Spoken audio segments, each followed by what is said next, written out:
Well, folks, good day to you one and all, and welcome to the Second Gear Studio. It's once again your favorite time of the week, midweek. Some people braai, other people do iRacing. Joining me in the Second Gear Studio, Frankie Innes, the voice of Western Province Motorsport and Man, is going to be joining you down at Killarney International on Saturday for the All-Tar Rally. Yes, Gaz, good day, and welcome to all the viewers that is watching this production. And we come to you from the Long Beach circuit, the street circuit in Long Beach in California. It is a popular racetrack for the IndyCar series, and it is season 5, round 7, and the track temperature out there is 32 degrees. Air temperature is only 17 degrees Celsius, partly cloudy, 2 kilometer an hour wind. The track length is 3.14 kilometers, only 3 meters above sea level. Why? Because the ocean is right next to the circuit. And we're going to be in for some fun and games with the Mazda MX-5s. Yep, MX-5s, it's going to be out there, and let's have a look, see who is going to be out there. Well, the likes of Mr. Look Easy is going to be out there in the Lego car. Peter van der Spey, Captain Peter van der Spey, he's got that white car just with the Mazda livery on the side. Francois Hubert, there's a good couple of guys in cars based on white. That's the AlphaTauri colors. And then André Steenkamp, well, Frankie, he is always colorful. Yeah, André Steenkamp making his way through there, and lovely color scheme there on the André Steenkamp car. And then Wayne Camage in the Valvoline outfit, he's the next man to make his way under the bridge and start another lap. Here comes Sandro Bakari with the NGK spark plug logo on that car of his. Then the Duracell car of Robbie Teams. So the comeback kit is, it actually looks like very much like a plain street car. If you look at it from the front like that, actually very nice in that Duracell color. So Renier Hubert is out there. He's got some yellow livery on that motor car today. Eugene Manook, something completely different. Aftermarket spray job there. Dr. Mike Verrier in the white with the 24/7 on the side. Yeah, then Willem Botha, the man that's supposed to be in a pink car today. He's got the Red Bull Racing livery on the side of that Mazda MX-5 of his. And then Gerald Maget working his way around the track. He's got the same color scheme as Graham Stephen, but that is Gerald Maget. That is Peter Hubert. You see working his way around in that famous yellow and black color scheme of his. And then Ian Riddle working his way around in Mazda MX-5 car number 4. Darby Joubert also out there, and yet another car based on white, Swayze Hubert. And well, interesting to see where the Huberts come up with, because that Oreo car was pretty quick earlier on. Well, there you see. Let's go to the top end of the field. They're going to bump one another down pretty quickly. Luke Easy in the Lego car alongside him provisionally after one lap is Peter Hubert. Then Swayze Hubert in the Oreo car.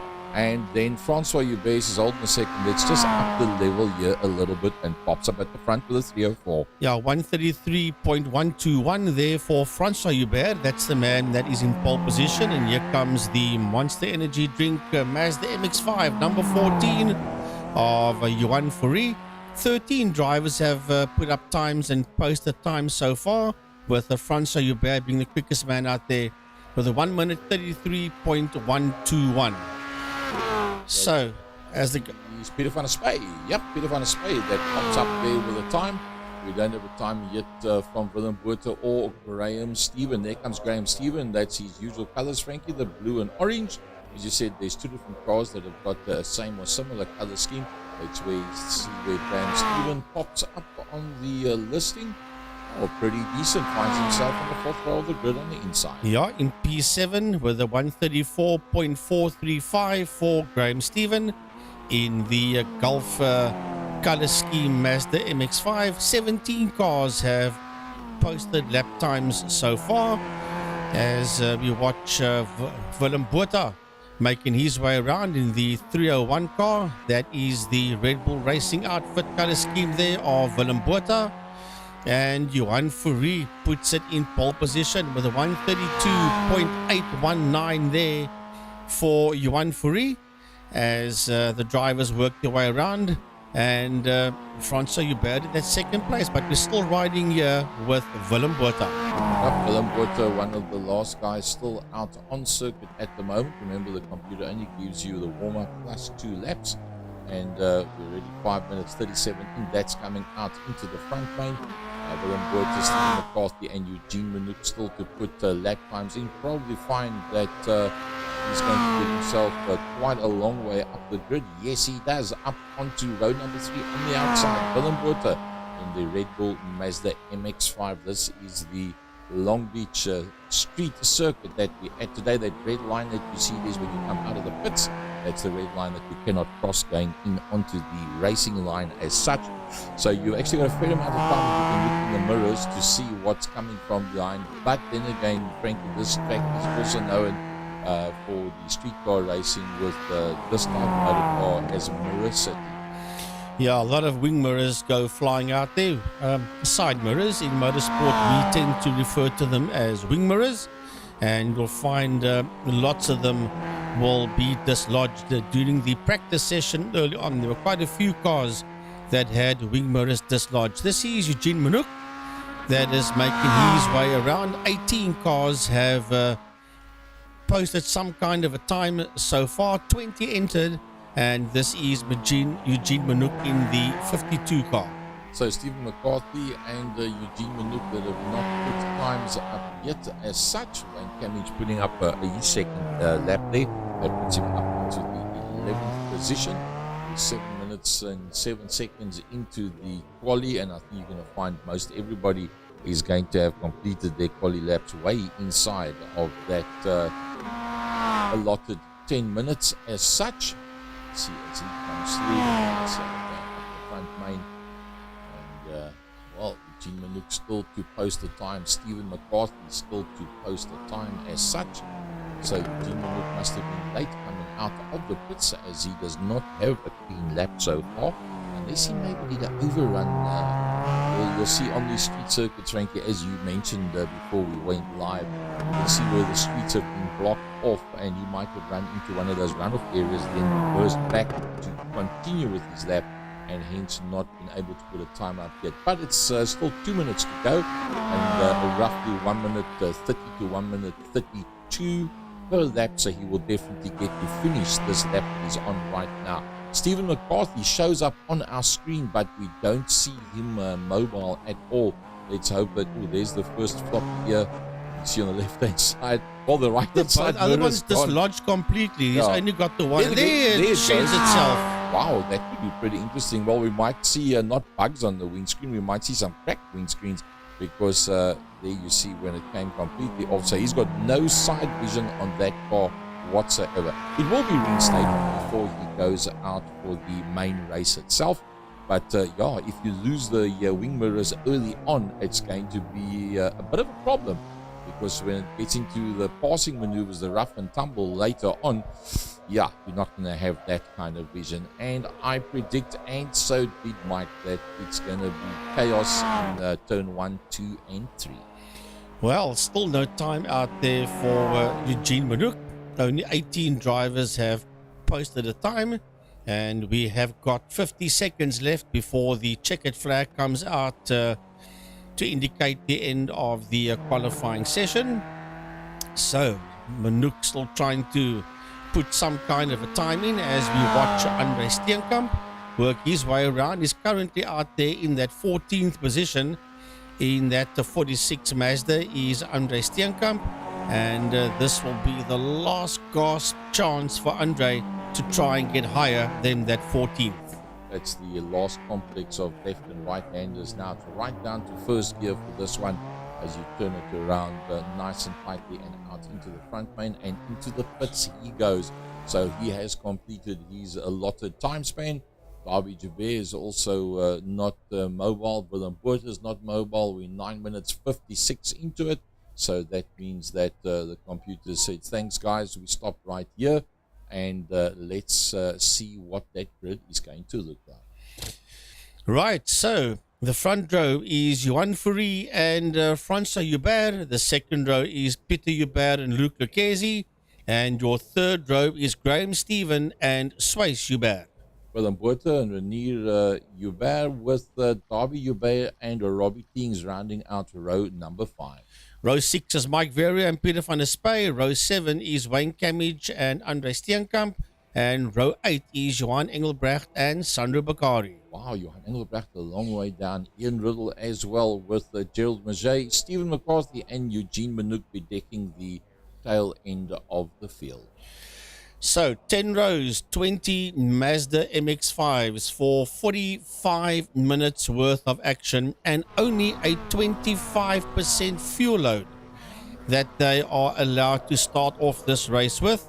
It will be a standing start, so it's going to be pretty chaotic out there when they drop the clutches and get this one underway. Yeah, I think that first left-hander is going to be something else. Maybe we'll put a track map up there. Let's have a look at the track map. There you can see they're all standing, so they've got that full run around the bend, but it's flat foot all the way through. That sharp 90-degree left-hander, which joins up then with the exit on the pit lane as well. And then, Frankie, when they do that left-hander, the little right-hander, and then around the water fountain, and I think it's around about there, you're going to get that concertina effect going into there. Well, I'll be waiting for a few cars to grid. Looks like everybody is in their grid positions. 3 lights, 4 lights. Oh, and a big jump start there by the Oreo car. Lights are off and the flag goes down as well. And away we go. And that jump start was Swice Hubert in the Oreo car. He finds himself out there in a P1 with the Francois Hubert and Luc Lucchesi in that second and third position, followed there by Johan Fourie and Peter Hubert. That's there in P5. Oh, and Swice Hubert wants to give those positions back.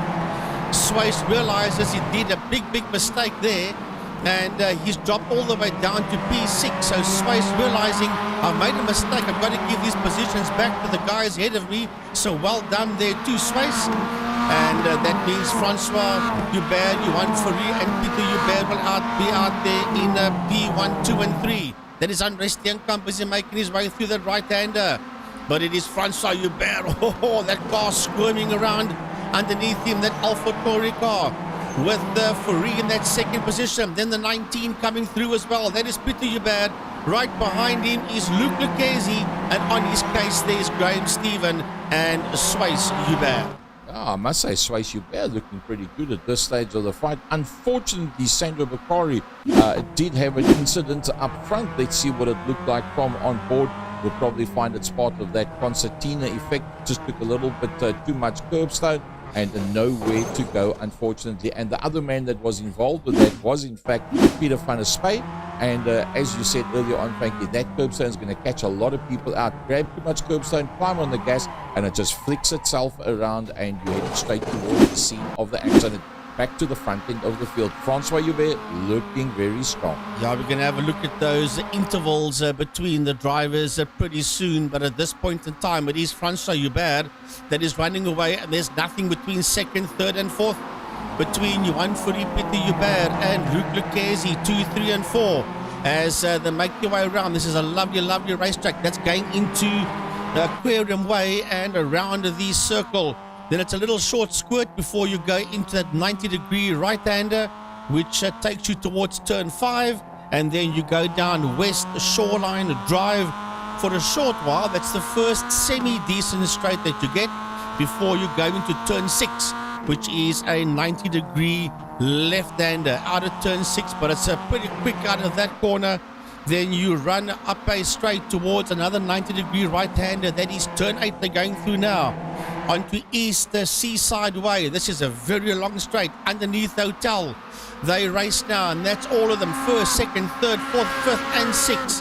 Heading down towards turn number 9, and there's nothing between those first 5 cars. Oh, look at that following group of cars. There's a bit of a gap, but then from Willem Botha, Mike Verrier, Renier Hubert, Andre Steenkamp, Johan Engelbrecht, and Ian Riddle, they literally as close as you can get bumper to bumper.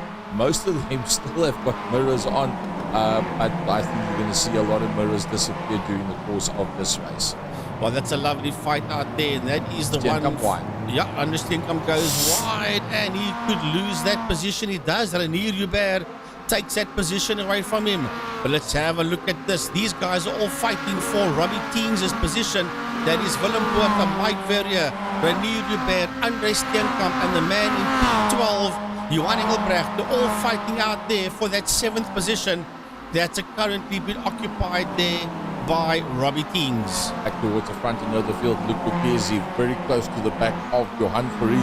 The first car that we saw coming through that camera shot, that's our lead car, Francois Hubert. He's starting to get away from Johan Ferry. Then it's Luc Lucchesi in there behind Luc Lucchesi, not that far away, the 19, that is Peter Hubert. That's in there. Graham Stephen, you always find him in the mix. Then there's the gap, and that is the gap back to that 4th position, and I think that was because of that incident that we saw that was involved with Peter van der Spey, and that is what created that gap. So going back from him back to Willem Botha, there you'll see there's Willem Botha, Steenkamp in there behind him, and Mike Verrier. Wow, Mike Verrier's moved up brilliantly. Look at that. Mike Verrier up into 9. Yeah, and then right behind him, 0.2 of a second behind him is Renier Hubert, and they're getting away from Andre Steenkamp. He's 1.8 seconds just behind them, but he's also been hassled, Andre Steenkamp. He's got Johan Engelbrecht, Ian Riddle, Stephen McCarthy, and Gerald Mouget for company there, as we have a look at Mike Verrier. But back to the business end of the field, Francois Hubert with a 132.828, and Luc Lucchesi with a 132.643. He is the quickest man out there. Then right behind him, we have got Peter Hubert. Then Graham Stephen in the mix as well. And these 5 cars are breaking away from Davy Hubert. That's in that 6th position. There's nearly a 3-second gap between himself and Willem Botha.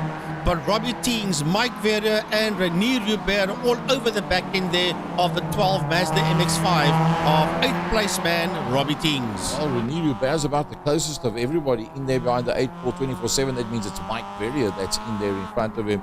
Hard on the brakes, turn it in. Whoa, you see, that is exactly what happened earlier on that we saw with Peter van der Spey. That's actually just more luck than anything else. So we managed to pick it up at that point. And there you could see just how badly it picks the car up over that curbstone. Yeah, there was an incident early on between Peter van der Spey and Sandro Bakari. But we're back here with our leaders. It is Francois Hubert, it's Johan Ferry, it's Luc Lucchesi, 1st, 2nd, and 3rd, heading down towards us. They're getting away here from Peter Hubert. That's got Graham Stephen right there on his case as they're busy working their way around. We ride on board here with a nose camera of 5th place man Graham Stephen in car number 1, looking at the number 19 car of Peter Hubert ahead of him, and he is 0.5 of a second is Stephen behind Peter Hubert. Quite a long haul all the way down that straight. It's a long straight. You'll see the pits, they pick up the pits on the right hand side, and then you'll see where they go into the left hander. There's that red stripe where the cars in front of them are. That's the line that you cannot go over, which is going to make this a very, very long pit lane. No doubt about it. Johan Engelbrecht starting to close the gap on the back of Steenkamp. Yeah, Johan Engelbrecht in that 12th position. He's only 0.8 of a second behind the man in P11, namely Andre Steenkamp. And then right behind him is Ian Riddle, followed there by Stephen McCarthy. And there is nothing between Riddle and McCarthy and Engelbrecht, the man that's just ahead of them. And they are all over the back of each other. They're chasing down Mike Verrier's 10th position. Yep, a little bit further forward, Graham Stevens getting himself pretty close to the back of Peter Hubert, the number 1 car, the golf-colored car. And let's just have a look what it looks like from inside as you work your way around this Long Beach street circuit.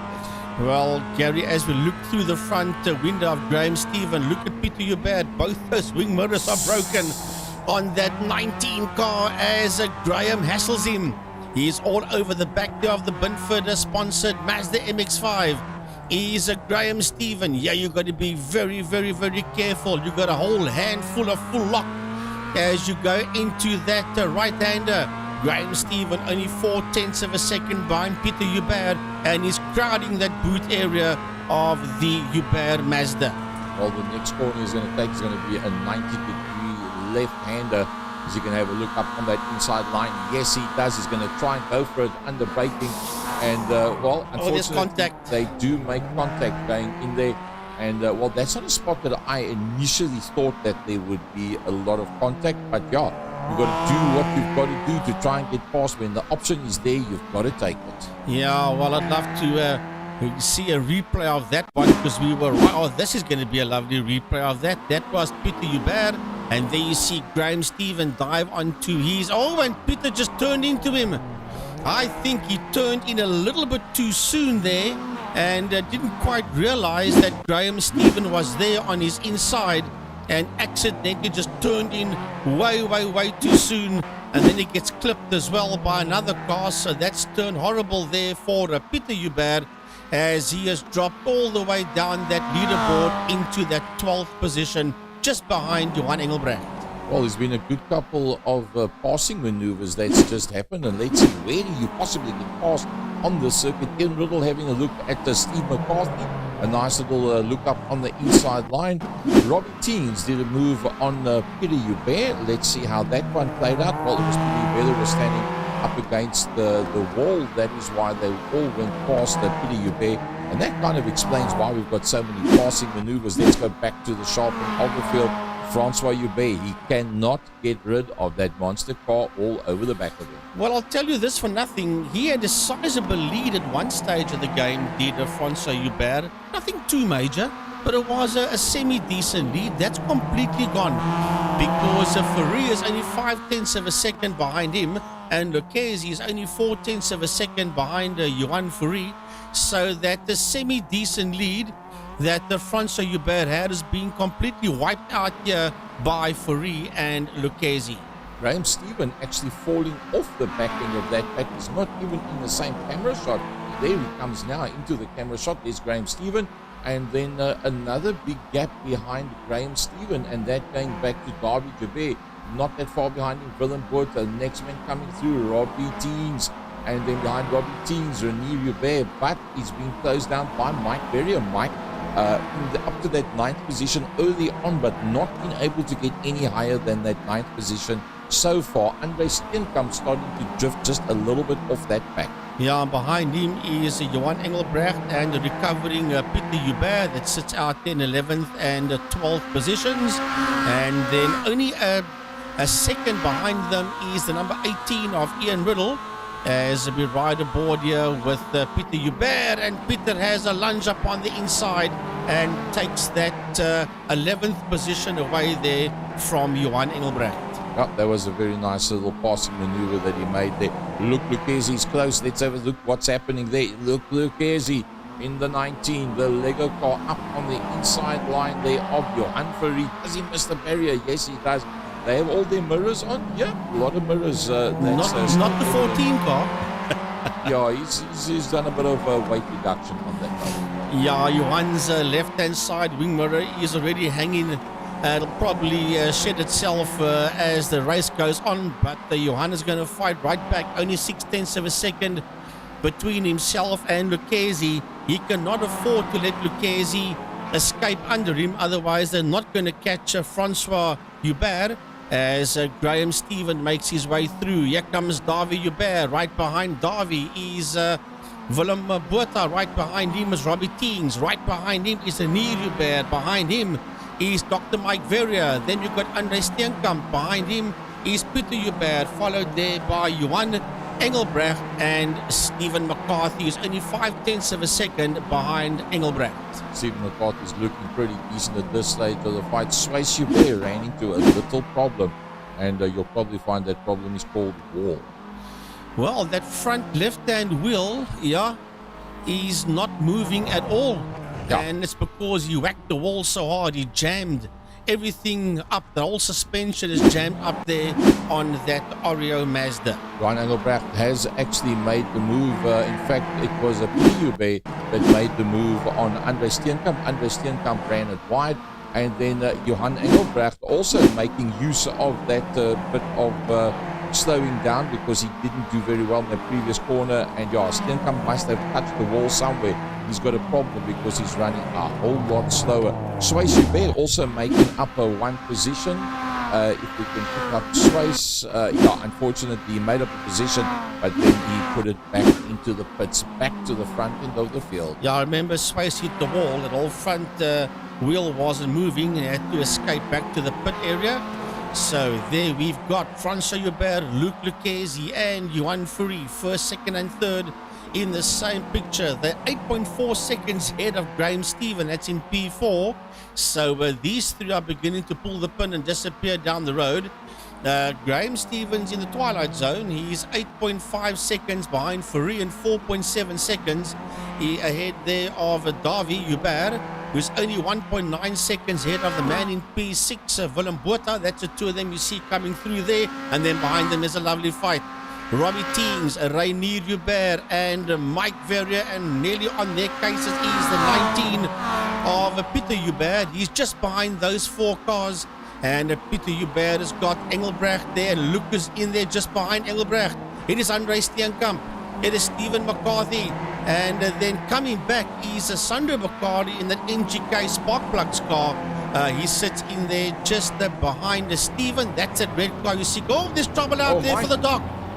There's trouble out in the hairpin, the final corner, turn 11, Gary, for Dr. Mike Verrier. Oh, well, and that's where Stephen McCarthy then came past, because as Mike went through, he was slow on the exit of the corner, and going right around the outside of him was then Stephen McCarthy that makes up that one.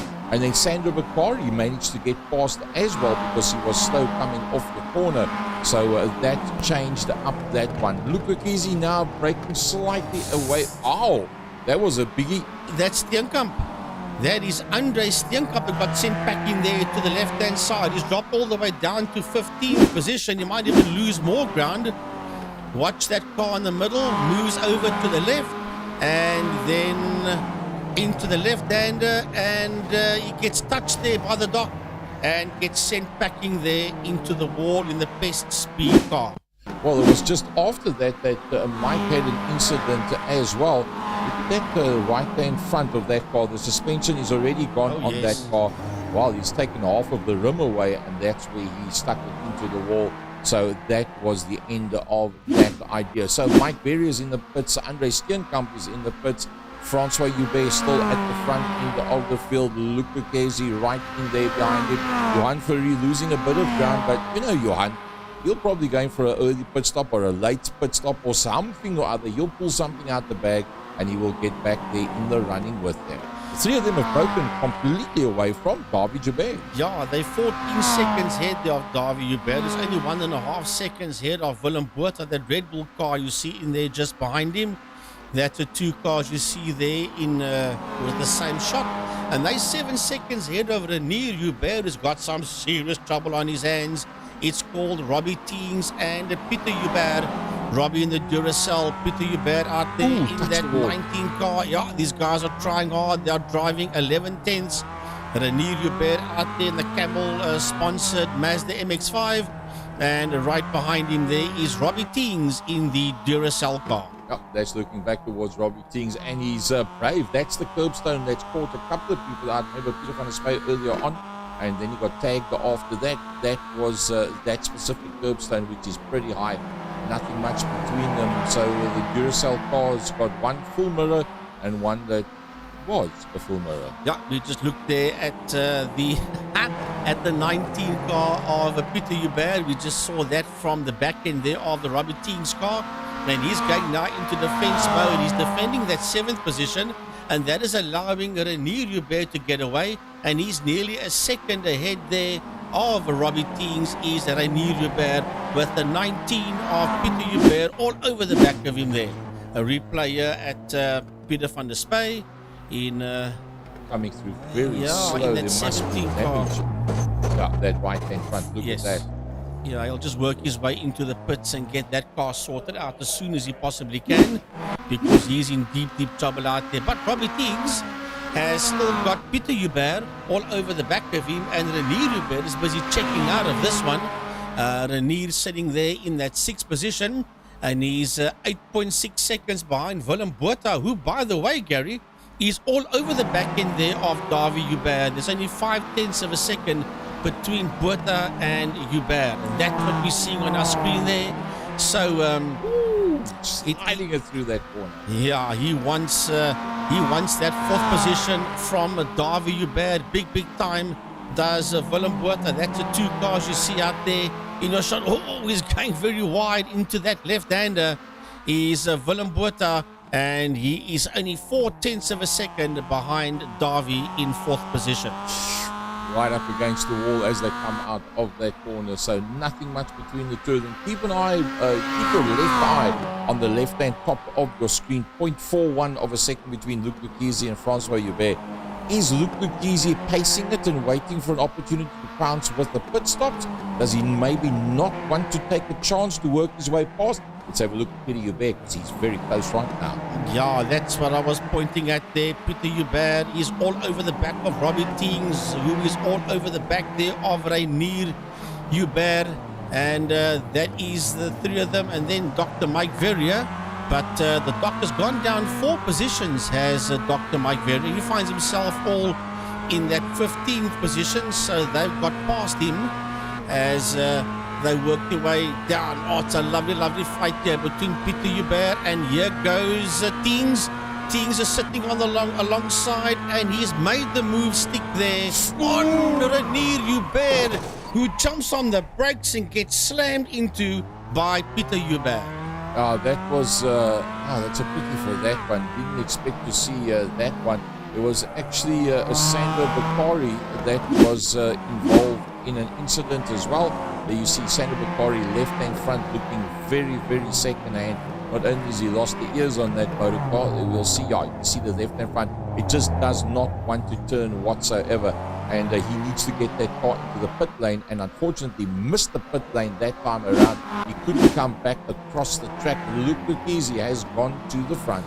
Yeah, Luc Lequesne has taken that lead away there from Francois Hubert. Now, will Francois be able to go with Luc? This is a replay at the overtaking maneuver for first position. The Lego car up on the inside of the AlphaTauri car, and into the lead there goes Luc Lequesne. The question is, will Francois be able to go with Luc, or is this going to bring Johan onto the back end there of Francois Hubert? Francois only 0.4 of a second behind Luc Lequesne, and Johan only 0.6 of a second behind Francois. Well, let's see on the last lap, it's 34.2 for Luc Lequesne, a 34.9, so that's the 7 tenths to make the passing maneuver, and a 34.1. The quickest of all three was Johan Ferry, hence the fact that he has then closed up as much as what he possibly had.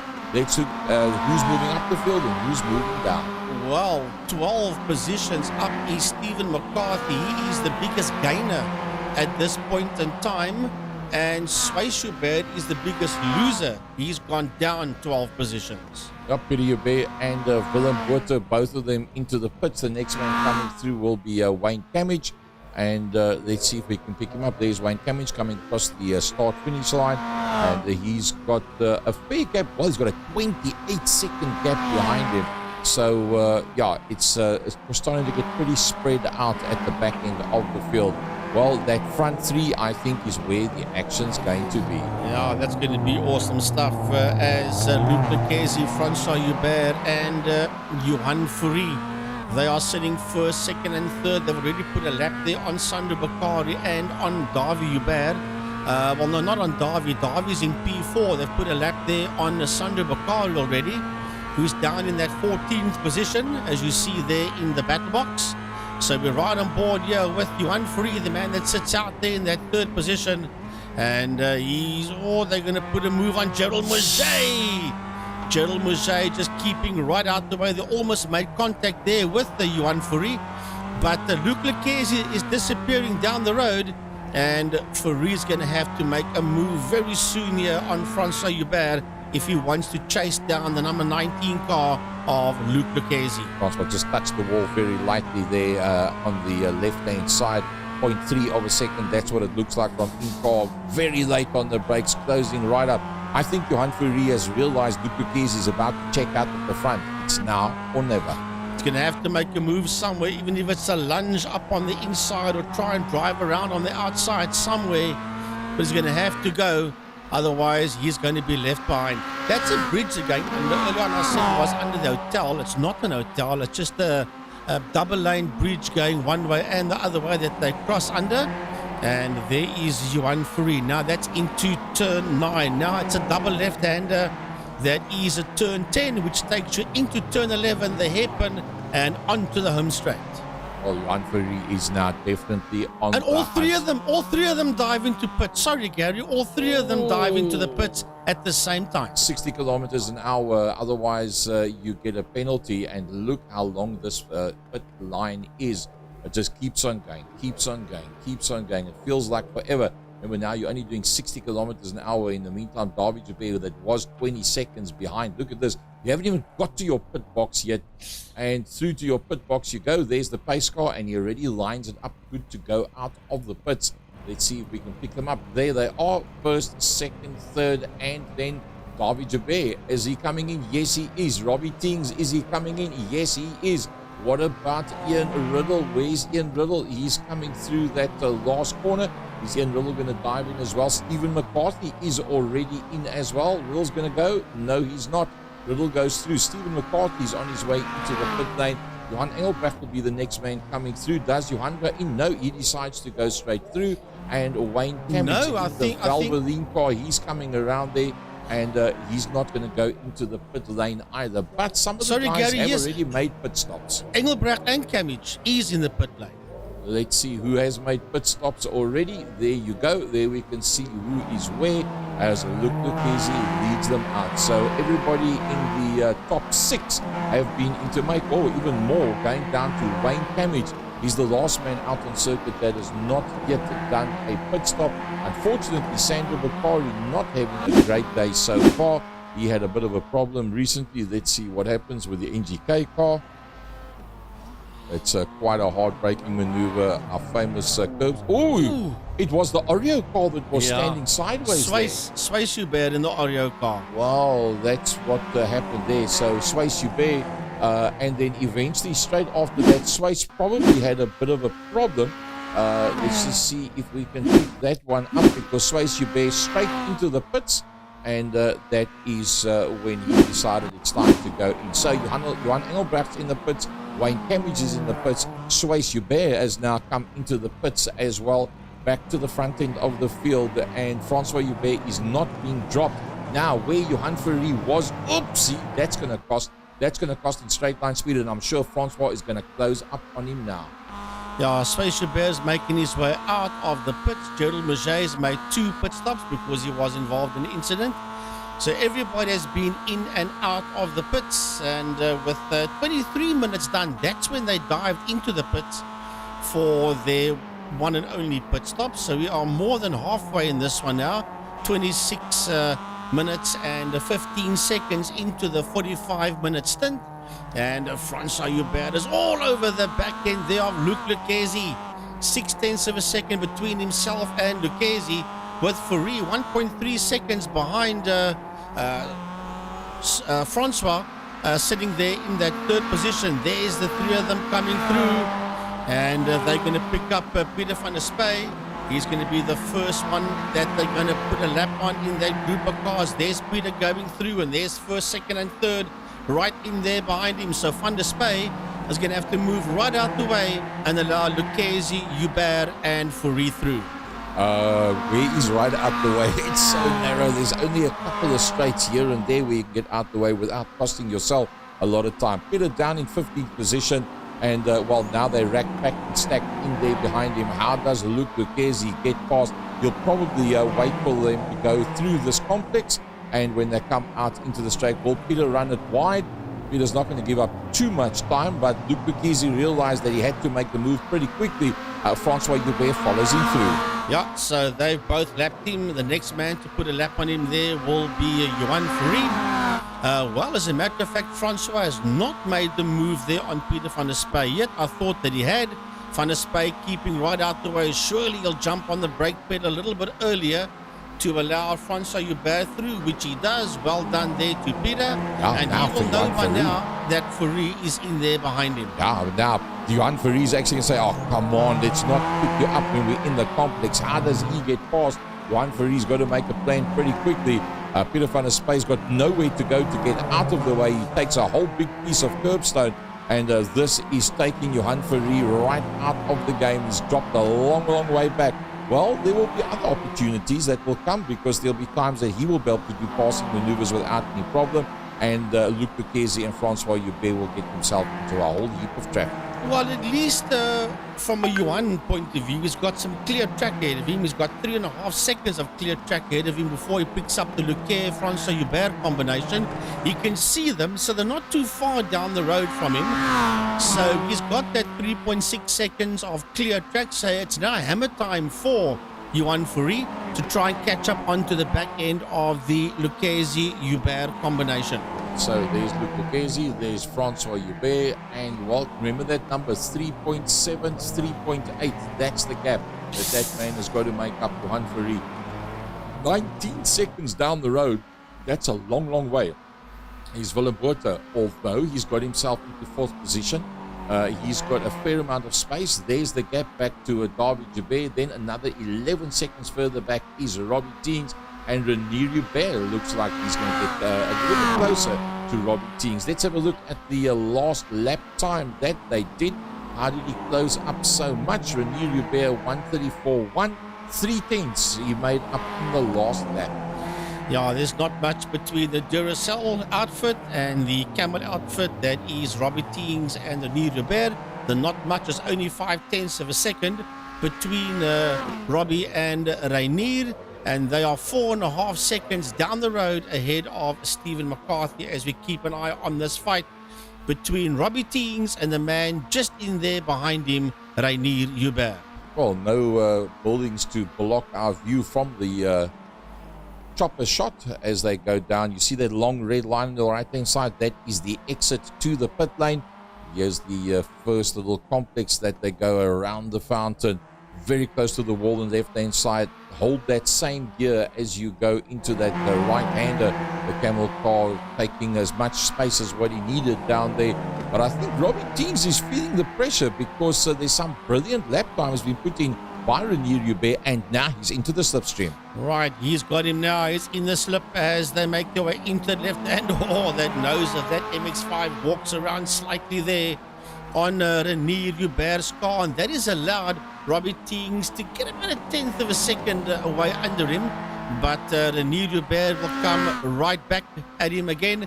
They're going to pick up Gerald Mouget, and they're going to put a lap there on Mouget as the two of them go through. Mouget has just gone through that right-hander, and they are about 6 seconds behind Gerald Mouget before they put a lap on Mouget. Mouget 1:35.3, Renier 1:34.3, so a second that they need to catch up. So if Gerald keeps on going the way he is, he'll have about another 5 laps. That will give you around about 7.5 minutes. That will bring us to within the last 10 minutes of the race. But then again, add the traffic to it, it changes all the time. That car you saw just behind the two of them is Stephen McCarthy. He's 4.4 seconds behind them. There is Steve McCarthy. Sejin Property and SS Racing is Stephen McCarthy in car number 18. And he's sitting down there in that 8th position. Then in P9 is Peter Joubert. He's just over 5 seconds behind McCarthy. What a great one out there for him. Ian Riddle rounds off the top 10, and he's 16 seconds behind 9th place man Peter Joubert is Ian Riddle in car number 4. Yep, 15 seconds the gap, and then another 8 seconds behind that. There comes Johan Engelbrecht. And yeah, he has battled a bit recently, I must say. We would have expected Johan Engelbrecht to be a little bit higher up than what he is. Still 5 seconds away from the likes of the Valvoline car of Wayne Cambridge, recovering Mike Berrier after that incident earlier on. And then Andre Steenkamp finds himself a long way back. But let's have a look why he finds himself so much further back. Yeah, Andre Steenkamp, and that's the Oreo car of Swiss that's there behind him. And he just overshoots it and turns into the Oreo outfit there of Swiss Joubert. Very, very tight corner. In fact, that is a first gear corner on the way out from there. Luc Duquesne, 1-on-1 with Francois Joubert. And it would have been nice to have had Johan Ferry with them as well, because that's pretty much from previous seasons, the guys that have come out in the top 3. Yeah, Johan is 3.7 seconds behind this combination, and he needs to up the pace a bit if he wants to catch up to Lucchese and Hubert. But he is 22 seconds, nearly 23 seconds ahead of Willem Botha, so he is in a pretty safe zone at this point in time. He is Johan with a clean air, but he's not catching up to Lucchese and Hubert. That man, 22 seconds behind him, is Willem Botha, and then Davy Hubert in there, 4 seconds behind Willem Botha. Then Renier Hubert in P6 has still got Robbie Teings right there with him. There you see the two of them. And Stephen McCarthy is closing. He is slowly but surely closing. And here comes Peter Hubert as well. So Steve McCarthy and Peter Hubert. Peter is 3 seconds behind McCarthy, but they are both slowly but surely closing up on Renier Hubert and Robbie Teings. Well, a 35-1 for Stephen McCarthy and a 35-4 for Robbie and Renier Hubert. So well spotted there, Frankie. Biggie, look at this one. Something went wrong for Johan Furry. He's all by himself out there. He must have outbraked himself and pushing it very... Oh, the tailing went out. That's the runoff road that we spoke about earlier on. Yeah. Now you've got to reverse it all the way back and get it back out on circuit. Does he make contact with anybody? No, the Oreo car comes through. And then Johan Engelbrecht had a bit of a problem as well. Let's see what happened to Johan Engelbrecht. That overshoot and then having to reverse for Johan Ferry. That's lots and lots of time. And there a similar scenario. So are the guys starting to battle a little bit with the brakes? And while Johan Engelbrecht was there, this man decided, thanks Johan, that's a nice easy pass, and just pops up on the inside line and goes past him. So Mike Berrier, having had problems earlier on, makes up an additional position. Frankly, from the top down, as we are 35 minutes into this 45-minute race. Well, Francois Hubert, it shows out. I hope it's connectivity problems because Johan Fourie shows in that second position, and there's 14 seconds between. Yeah, so I'm not too sure exactly what happened there with oh, look at that car walking all over the place. That is the Oreo car of Sway Hubert, and that car's not handling at all. It was very tail happy, was a Sway Hubert's car, and he's going to be lapped there by Johan Fourie. But yeah, trouble out there for Francois Hubert, Gary. He is dropped all the way down into third, and it shows that he's out. So there is some kind of a problem out there for Francois Hubert. You can see the color on his name, it's a darkish color. He's not on that leaderboard anymore. He's actually dropped connectivity as such. Yes. And that is what has cost him. And Johan Fourie, well, it's just not working out very nicely for Johan Fourie whatsoever. We can see this is another little incident which he had, and also running off straight and turning it right around and getting it going again. So that's the quicker version of overrunning the front main and then getting back out there again. Stephen McCarthy must have run into a problem, because Stephen McCarthy is in fact in the pit lane, and looks like he's going to get that one going. So let's try again now with only 7 minutes to go from the top. Frankie, look easy as he just spins the back wheels out of the corner. Yeah, look, Johan Fourie is still out there in P2. Luke Lucchese for Pantera Racing sitting out there in P1. Johan has made 2 mistakes, but he's had a big enough lead to hold on to that second position, but you cannot make too many of those, because Willem Botha is now in that third position, and he's only 9.8, nearly 10 seconds behind Johan Fourie, and that's what Johan doesn't want, and exactly what Willem wants there. Davy Hubert in that fourth position. Oh, that was pretty close and pretty tight there for Davy Hubert in P4. Then 14, nearly 15 seconds behind him in P5 is the 11 car of Renier Hubert. 1.2 seconds behind him is Peter Hubert. So there's nothing between them. Then Robbie Teings in that 6th position, I do apologize. And right on his cuts is Peter Hubert. So Peter Hubert is chasing down Robbie Teings for that P6 position. Then 24 seconds behind them in P8 is Ian Riddle. And in ninth position, 9 seconds behind him, is Wayne Camage in the Valvoline outfit. Rounding off the top 10, 2.7 seconds behind him is car number 18. That's Steve McCarthy. But Steve has got the dock right on his case there. 5 seconds between McCarthy and Verrier. Well, look at that. They've closed right up. Steve McCarthy, you can't even see the dock in there behind him. He's so close. Mike Berrier in the 8.424.7 car. So he's at his ups and downs. He's actually done a lot of passing maneuvers, has Mike Berrier. Yeah, and right behind them, I just picked up, not only on the battle box, but I saw it myself. Luke Lucchesi, the leader, is going to pick up this combination of McCarthy and Verrier. Oh, as the dock rubs the concrete wall. Not exactly what you want to do, Dr. Mike. The man that had a birthday yesterday, just by the way, for those people that don't know. So from our side, we wish Mike Verrier a very happy birthday for yesterday. In the Rico Barlow Racing April 24/7 outfit, there is that fight going on for that 6th position. It is Teens in P6 and it is Peter Hubert in P7.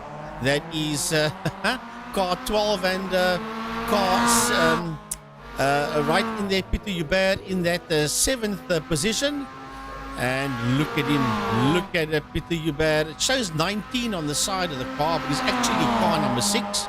He's Peter Hubert, and he's all over the back there of Robbie Teens. And I'm sure there's going to be an overtaking maneuver there between Teens and Hubert. Steenkamp ran into a bit of a problem. Let's see what happened. And yeah, he just ran it wide and understeered it very, very heavily. And, well, he got it all together. Well, that's what you got to do when you got to open up for somebody else to let them go through, because they're busy lapping you. And pretty much understandable, climbing that notorious curbstone very, very well is Peter Hubert. He seems to be cutting corners, Frankie, big time. But that's what's making the difference, and that's why he's closing up on the Duracell car of the Robbie Teens. Now, well, I said earlier, surely there was an overtaking maneuver. There wasn't, but no, there is. No, there's not. He's still in there behind Robbie Teens. He's Peter Hubert, so he's not letting Robbie Teens get away from him. He did actually make the passing maneuver. Okay. He did it like that. And then he went into hot, and he lost that position again in that left-hander around the, should I say the right-hander, around the fountain. He lost it back there to Robbie Teens. So momentarily making that one stick. And Andre Steenkamp, after that contact, decides that he's rather going to put it into the pits and see if he can get that one fixed. So Luke Lucchesi leading out by 20 seconds. Can you believe it? But the fight going on behind that, yeah, Willem Botha is 14 seconds behind Johan Fourie, but he has got Dawie Hubert right in there with him. Dawie Hubert on Willem Botha, that's a red. Oh, and Willem clips the wall, and that wing mirror is certainly gone on that Red Bull Racing sponsored Mazda MX-5. Dawie Hubert right in there with him into that left-hander they go. And Dawie Hubert is only 0.5 of a second behind Botha, and he would have seen Botha hammer and side slap that wall pretty hard. Talking about seeing, Willem Botha looks in the left-hand side mirror, he sees nothing. He looks in the right-hand side mirror, he sees nothing. But that's because there's no mirrors. He looks in the center mirror, and boom, in behind him is the man that we're running on board with, Dawie Hubert. Yeah, Dawie Hubert right in there, and he wants that 4th position from Willem Botha. There's only 0.4 of a second between Willem and Dawie as they work their way around Long Beach. It's a lovely, lovely fight that's going onto the main straight now. There was the hairpin that they went through. 42 minutes done, so there's 3 minutes left in this race. Yep, only 3 minutes left to go as we go to the roll bar. And yes, he's closing. He's definitely closing. There's no doubt about it. Well, there's not a lot of time left to make the maneuver, and going across to cover that inside line. Oh, I tell you what, you don't get much closer than that. Both of those cars snaking pretty heavily under braking. Dawie Hubert and Willem Botha going one-on-one. Will they tangle and open the door for just outside of the top 3 for the man next in there behind him being Renier Hubert? Going through turn number 4 now, heading up towards turn 5, making their way onto West Shoreline Drive. Goes Willem Botha and Dawie Hubert. Then they got that tricky left-hander that Gary says he practiced on, and you can go through this one pretty quick. That is a turn 6. Turn 7 is a slight little kink to the left. Now they move into turn number 8, working their way onto East Seaside Way, and then under the bridge they'll go that long straight, which will take them down into turns 9, 10, and then the hairpin, that is turn 11. Well, unfortunately, it looks like Andre Steenkamp has had another incident. He did go into the pits with that car. Let's see if we can pick up now. I think this is the same incident that he had as he went very wide previously. And yeah, no, that's the same replay that we had earlier on. So nothing new there. 1 minute 20 seconds to go, and well, he must be whistling softly as he sits in the rig, and he says, let's take this Lego car to the line. Well, Wayne Camage will have to just hold that line there and allow Luke Lucchese through. He goes wide, does him a favor, but must realize that Lucchese is right there. So Luke Lucchese gets his nose ahead there of Ian Riddle. Does Luke Lucchese as he works his way through. Lucchese coming through. No, he's not. He's 3.9 seconds behind Riddle. I do apologize. That car that you saw that went into the right-hander, that was Riddle, and he will be, well, I don't think he's going to be caught by him because we've only got, 30 seconds left before the checkered flag comes out. Yep, I think he's going to have to do another lap. That is the last corner going out into the front main, but the start-finish line is quite a long way down. I think he's going to go past the start-finish line before the clock ticks over to 45. Yeah, I think, there's a start-finish line there. So there is one more lap to go for Luke Lucchese, Johan Free, Willem Botha, Davy Hubert, and all the others. There is Johan. He is in that safety zone. He is 20 seconds behind Luke Lucchese and 17 seconds ahead there of Willem Botha. That had dropped all the way down to about 8-9 seconds once upon a time after Johan made those mistakes. But it's grown from 9 seconds all the way to 20 seconds, and Johan with the last lap of a 1:34.505. Well, Peter Hubert's had a crash, and he has actually done that car big because he's jumped back to the pits. He has had an up and down session, has Peter. Oh, he hit the wall before he even went into the corner, flat left-hand front, and sticks it nose first into the wall, and that takes him out of it with just 25 seconds to go. Luke Lucchese on his last lap. Yeah, they're not going to catch Luke Lucchese right now unless he does something silly. He's got Ian Riddle, you see there ahead of him, and Riddle will just have to hold that line and allow your race leader through. Don't move around, Ian. Lift off slightly and hold the line and allow the race leader through. And I'm sure by now he knows that Luke Lucchese is there, and that's coming out of the final corner. And that's a way of making sure you don't have to do an extra lap to let Luke pass. No, he hasn't let Luke pass. That's actually a bit of a bugger because now he's got to go and do an extra lap. Luke Lucchese takes the win. Yeah, Luke Lucchese comes home there in P1. Riddle will finish, but he's a lap down. Johan Fourie will come home in that second place.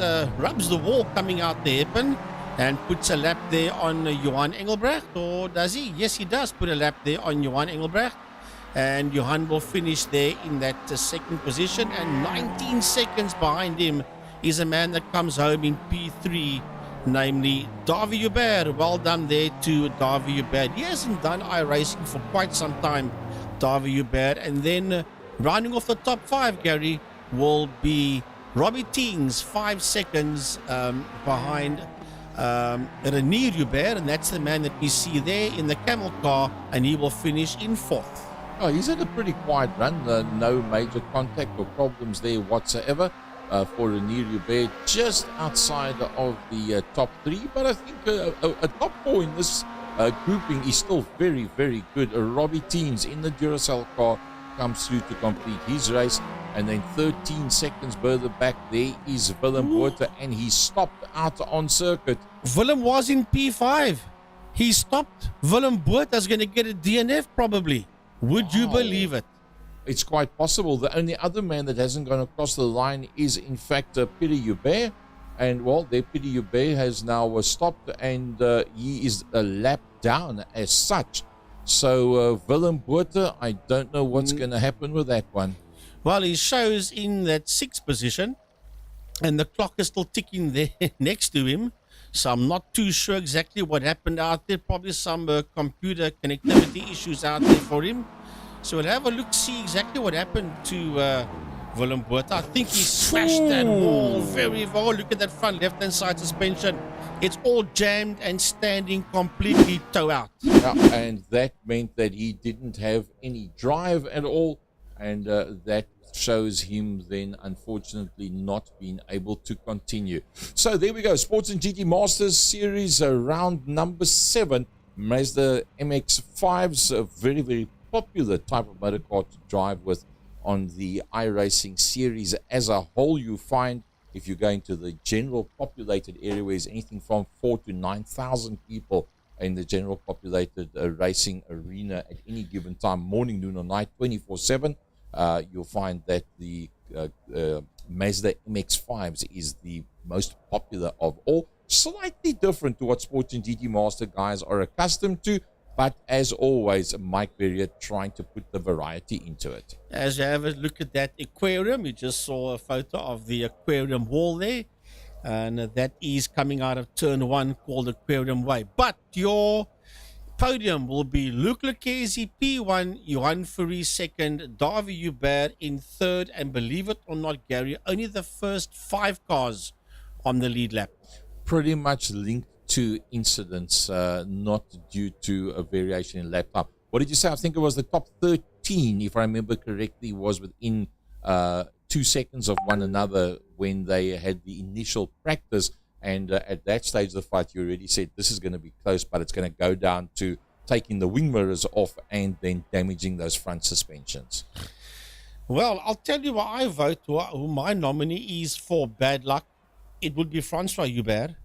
He was sitting comfortably in the lead at one stage, then had some kind of a computer issue and dropped all the way down to finish 18th and 2 laps behind Luke Lucchesi.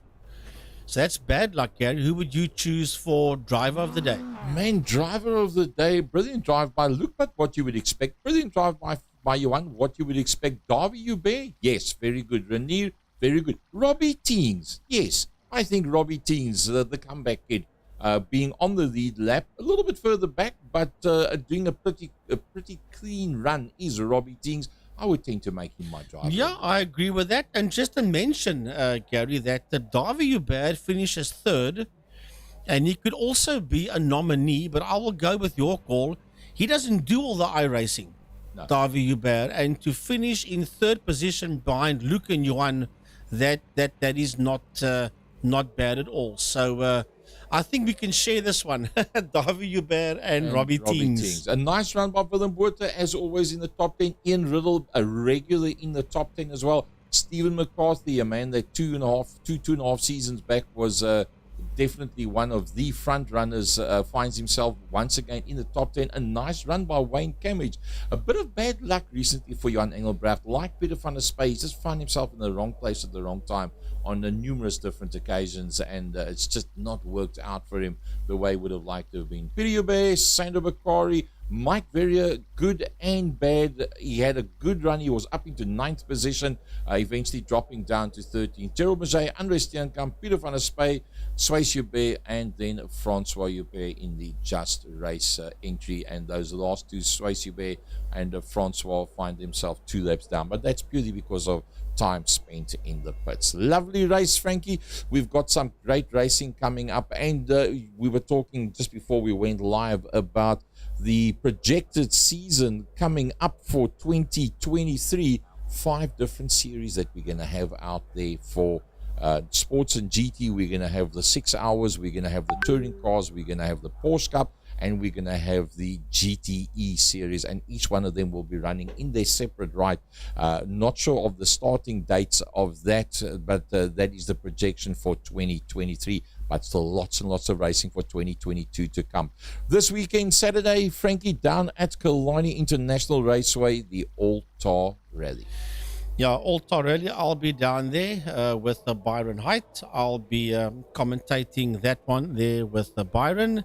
And the FC that normally joins us in the studio, he will be at Cape Agulhas Raceway in Bredasdorp doing an oval track event there for Mr. Stevie Becker. So yeah, Gary's got other type of models, not car models. He's going to look at other type of models. I'll take one this for the weekend. boys. I'll take one for the boys and chat about the lovely ladies up on stage with the Figures event out in Panorama. From Second Gear Studios, from myself, Gary Fleming, then the voice of West Promise Motorsport, Frankie Ennis. Thanks very much for joining us.